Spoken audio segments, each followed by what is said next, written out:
because of that. ADNOC, in partnership with Occidental Petroleum, Emergency crews battling the blaze and no injuries have been reported. Okay, the ADNOC operated field produces around 7,000 barrels of oil per day. produces natural gas and associated oil, making it a key. I'm drinking coffee, guys. I'm very tired. This attack comes Okay. on the heels of multiple drone strikes targeting Fujairah, one of the UAE's most strategic oil export hubs outside the Strait of Hormuz. Well, yeah, it's normal because they've been solid from day one. They've been solid from day one with the Strait of Hormuz. They will use that just to prolong this fight. They said that already. So what do you expect? I don't understand. Fires and disruptions were reported there in recent days, with operations only partially resuming. Other facilities, including the Ruwais refinery, have also faced precautionary shutdowns amid rising security. Of course, because now everybody's scared, nobody's safe. Everybody's scared, nobody is safe. They don't know actually what is gonna happen, who will gonna be next, who will gonna be attacked next. So nobody's safe. Security concerns. The back-to-back strikes point to a growing pattern, targeting the UAE's energy infrastructure at multiple points, from inland. Well, we know UAE has very good relations with Europe, with United States, with Asia. If you're gonna attack that, if you're gonna go into that,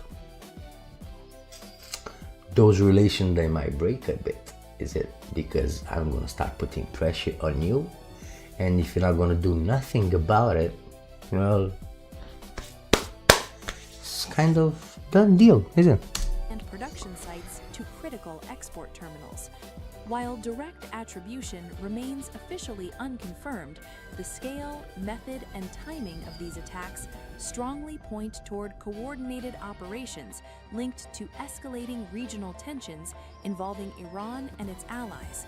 The impact is already being felt in global markets. Of course it's being felt in the global markets. Like I said, it's about 110.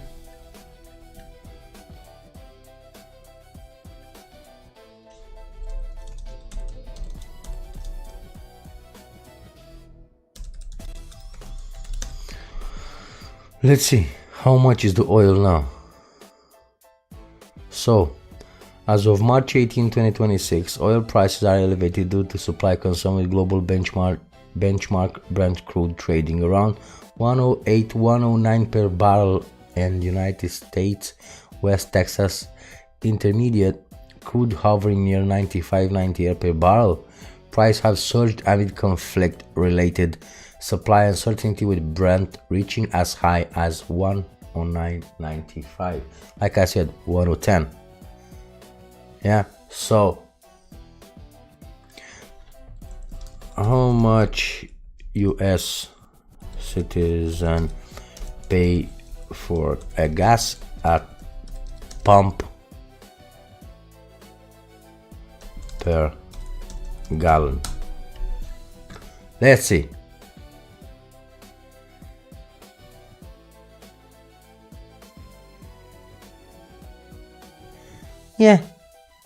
They are increased due to concern related to the geopolitical tension in the Middle East. So, ta-da! Where is it? Me like it. Exactly. I know. With oil prices surging. By the way, this is my friend like around here. So when I'm gonna like it something, I'm gonna say it. If I don't like it, I'm gonna say it. Amid concerns over supply instability in the region. And also we have this button. We have this button. Subscribe. I don't say necessarily share. Just press the notification bell, and more important, drop me a comment. I need you in the comment section. I need you in the chat. We need to talk about it. Yeah, we need to talk about it. 100%. As Abu Dhabi's Shah oil field attack follows the Fujairah strikes, it signals a widening threat, one that puts the Gulf's vital energy corridor under increasing pressure. Of course, under pressure, like I said. Let's see. After alienating allies and declaring victory, Trump demands foreign help in the world. This is a little bit contradictory. Yeah, because he said he doesn't need any help. And he said he already won. Yeah, but then he asked for help.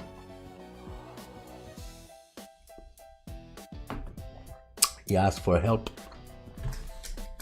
To who? To Europe, to NATO. And apparently, nobody's helping him. Now, we're coming to the part I told you earlier that I will tell you why nobody's helping him.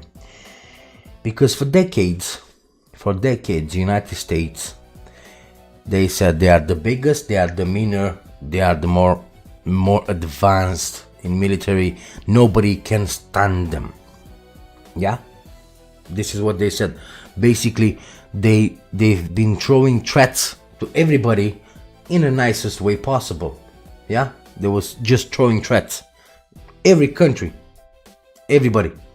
Look, we have the biggest army, we have the most advanced weapons and ballistics, we have the most everything. We are best at everything. Yeah, just talk. Now, because this was an extended fight, they were not supposed to be there. Trump was not supposed to be that much there. Just few rockets, pew pew pew pew. That's it. Was not the case. It's not the case because it's still ongoing. Yeah. Now he's asking help from NATO, and nobody's gonna help him. He said, for decades, you said you're the biggest and the meanest. Yeah. You can take up on all of us at once. You can take on all of us at once. Just American army can fight all the countries at once and nobody could break them. Yeah, this is basically what the United States said for decades. And now when they come to ask help, said, look, you said that. Let's see you doing it. Yeah, I want to see you doing it. Simple. They said you're the biggest, you're the meanest. Yeah. Fight your way out. Why you need us? Yeah. Why? No point, is it? For us to go there. Let's see what we have here. Unknown, but what we do know is that more than 2,100 people have been killed since the start of this war. Exactly. Too much people. Too much people have been killed, to be honest. Too many. We don't need that. Okay, so during the first week of the Iranian, after the war in Iran, multiple British news outlets reported that HMS Prince of Wales aircraft carrier was preparing for possible deployment to the Middle East to assist the United States and Israel. 7 days into the conflict, however, Donald Trump, who has a habit of insulting and alienating our closest allies, because this is Donald Trump, there's nothing we can do. He's just a rich man, yeah, and I'm sorry to say that, but you should be a little bit more careful how you choose your presidents. Yeah, you had great presidents before, yeah, and I bet you're still gonna have great presidents in the future. But be just a little bit more careful how you choose them. This is a message for the United States population.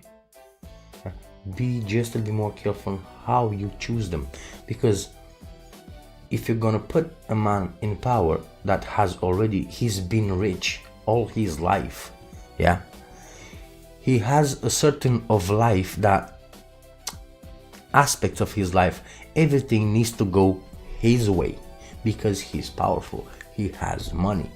And when you're gonna give him more power and you put him in that position, yeah, to be basically the leader of a country, nothing can stop him. Yeah. For example, now if Donald Trump is gonna go in a country, yeah, in a third world country, and he's going to buy an ice cream, and he doesn't like that ice cream, he said, you know what, tomorrow I'm gonna attack you. Why? Because I didn't like your ice cream. He has the power to do that. Yeah. Because in all his life, he need to be the first. He said, if I said, oh no, this is white and this black, he said, no, everybody needs to say that is white. Actually, he's orange. Yeah. So no, everybody needs to say on his way. So everybody needs to agree with him. If you're not gonna agree with him, you're gonna be out of the picture, because this is the philosophy of his life. Yeah. So be just a little bit more careful how you choose your presidents next time. Please do that. Yeah.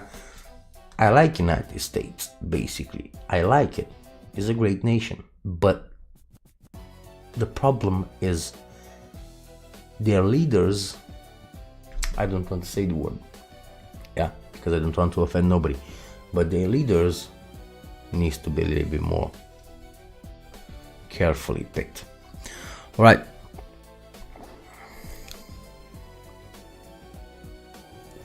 So Donald Trump used the social media platform to deliver a message to leaders in the UK and say, don't bother. Yeah.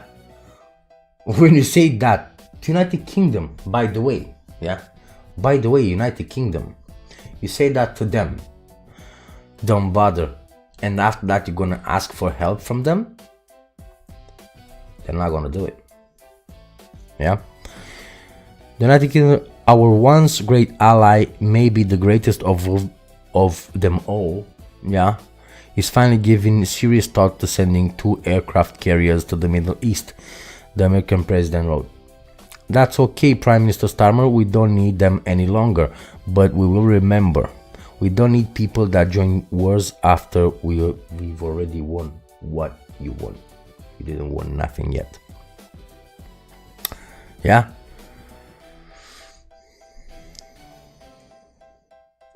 So after he said everything, yeah, roughly a day later, on Saturday morning, Trump published a self-defeating message to his social media platform, which he said, Iran military capabilities have been destroyed 100%. I don't see that. Yeah. Except for its drones, mines, missiles, boats, and ships.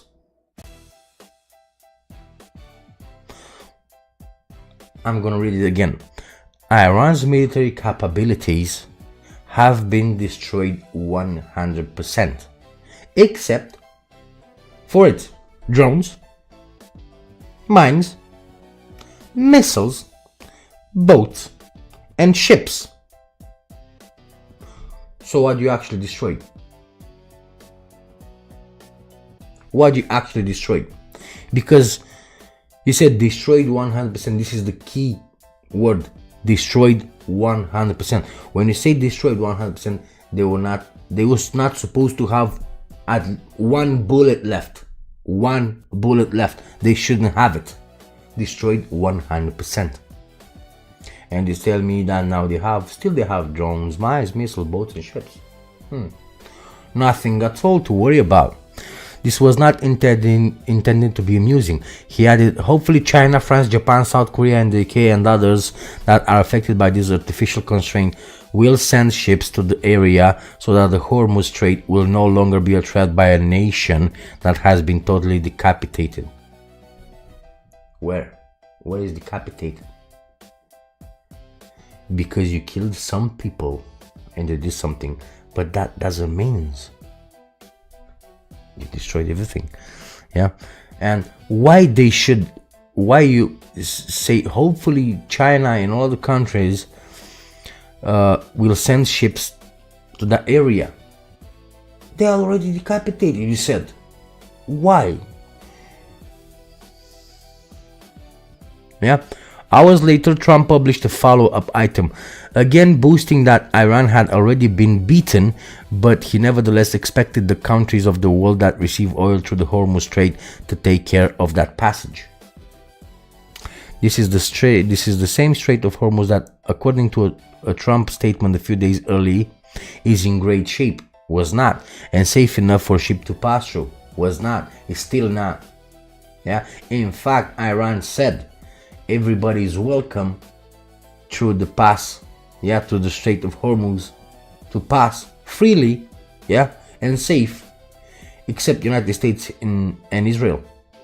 They are not allowed to. United States and Israel, they are not allowed to pass. In other countries they can pass, and now they make another chess move. They said, all right, you want to buy oil from us, you want to change to pass freely, yeah, we're gonna change it from petrodollar. We're not gonna pay. If you want to buy the oil from us, you're not gonna pay in dollar anymore, you're gonna pay in Chinese yuan. They destroyed basically Trump. With this statement, they destroyed Trump forever. Yeah, because we know that the dollar is backed up by oil and stuff like that. Yeah, if they change, because that's why Putin and everybody, they will create bricks, yeah, to pay to other money, to receive the money for the gases and everything they sell to other for exchange for any other currency, not the dollar anymore. So the dollar is gonna drop.